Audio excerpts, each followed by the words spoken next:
kewirausahaan. Ya. Di sini tugasnya itu mewawancarai pedagang. Oh iya. Sebelumnya Mbak boleh perkenalan diri. Baik. Perkenalkan, nama saya Renanda Laila.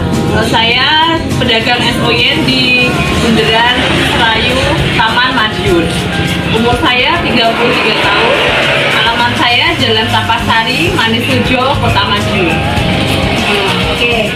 Sekarang sejak kapan Mbak merintis usaha SOY? Saya mulai berdagang SOY itu sejak tahun 2021, awal puasa 2021 saya mulai berjualan. Kalau motivasi awal membuka usaha itu apa sih Mbak? Motivasi saya ya yang pertama untuk membantu ekonomi keluarga ya, pastinya buat jajan anak, buat kebutuhan mak-mak gini lah sendiri, kita bisa beli apa sendiri tanpa tetap suami tetap menafkahi, tapi kita kan kalau punya penghasilan sendiri kita lebih mandiri. Kita pengen apa nggak usah nunggu suami, kita pengen apa tinggal beli. Kalau kita punya usaha sendiri, punya penghasilan sendiri, itu sih motivasinya. Jadi waktu tahun 2021 itu berapa sih modal awal yang Mbak keluarkan? Iya, kalau untuk modal awal sih sekitar 2.500.000 sih, sekitar segitu untuk beli gerobaknya 2 juta, lalu yang 500 kita untuk beli alat-alatnya dan bahannya. Dari yang pertama kita jualannya dari sedikit dulu lah, nanti kalau sudah berjalan kita bisa menambah lagi gitu. Pendapatan per hari ya Mbak? Pendapatan per hari ya kalau rame itu biasanya kalau hari-hari biasa sih standar ya kita 150 itu sudah alhamdulillah 150 sampai 200. Tapi kalau rame kita 300 sampai 400 biasanya hari Minggu. Hari Minggu itu ada CFD juga di Bundaran. Kita di situ para pedagang ini lebih 2 kali lipat lah istilahnya penghasilannya kalau hari Minggu gitu. Kalau mengenai kerugian, apakah Mbak pernah mengalami kerugian kalau dalam usaha? kerugian sih minim kerugian ya kalau SOY itu Mbak. Soalnya misalkan kalau kita dagang hari ini kita bikinnya banyak terus nggak habis gitu ya, itu bisa disimpan dulu di kulkas. Kalau kan bahannya mutiara, agar-agar, terus kayak mungkin yang sekali pakai buang gitu, kalau udah ditaruh di toplesnya itu hanya degan, air degan sama kelapa muda dulu Mbak, itu mungkin kita buang kalau itu. Kecuali kalau mode mutiara, terus air gula sama bahan-bahan yang lainnya itu masih bisa digunakan untuk besoknya, kita taruh di kulkas gitu. Minimal 2 hari lah, setelah 2 hari misalkan nggak habis lagi ya kita buang. Soalnya kan kita menjaga kualitas rasa juga. Soalnya kadang walaupun masih enak itu kok kayak nggak pede gitu untuk ngasih ke orang misalkan gitu. Minimal ya gitu, nggak ada kerugiannya sih kalau saya.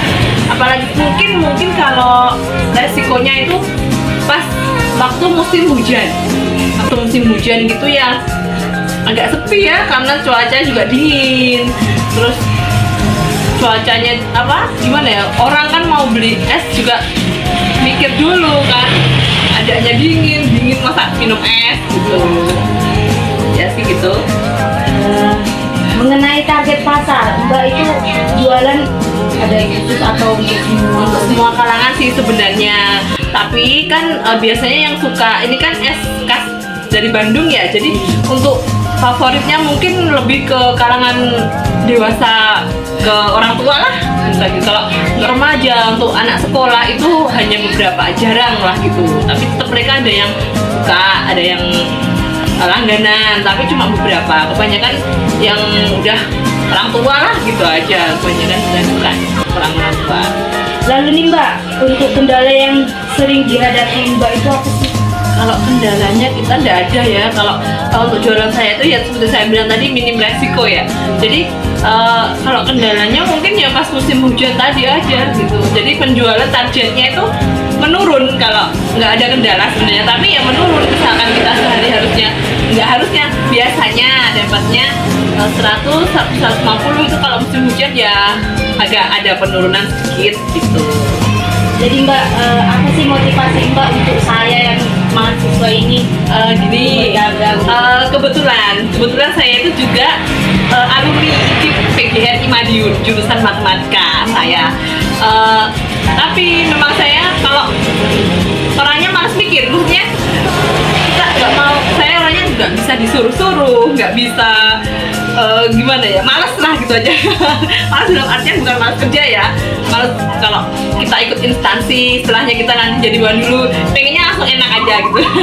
Nah kalau untuk mbaknya mahasiswa kita, jangan kita tetap semangat ya, tetap semangat belajar, tetap semangat meraih cita-cita. Misalkan cita-citanya guru, ya kita ikuti aja, harusnya ikut jadi itu. Tapi kan kalau mengenai rezeki kan kita nggak tahu nanti kita di mana.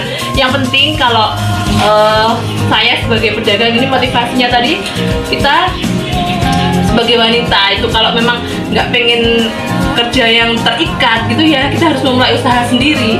Usaha sendiri, kita bisa libur kapan aja, kita bisa memanage waktu sendiri lah. Ini harusnya jam segini kita harus sudah gini, jam segini kita gitu aja sih sebenarnya. Jadi kalau jadi mahasiswa tuh ya semangat belajar dulu aja lah, semangat belajar.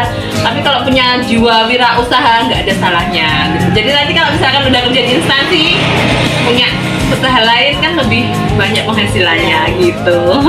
Bu Mbak, yang terakhir nih, ya. tujuan ke depan dan harapan Mbak apa sih? Harapan saya sih semoga SOYN saya di Bunda itu semakin laris, semakin maju, semakin banyak orang yang suka, dan semakin lancar gitu aja sih harapannya. Mbak, semoga aja rezeki Mbak selalu lancar. Amin ya, terima kasih. Melalui dagangan yang sudah Mbak rintis ya. Ya.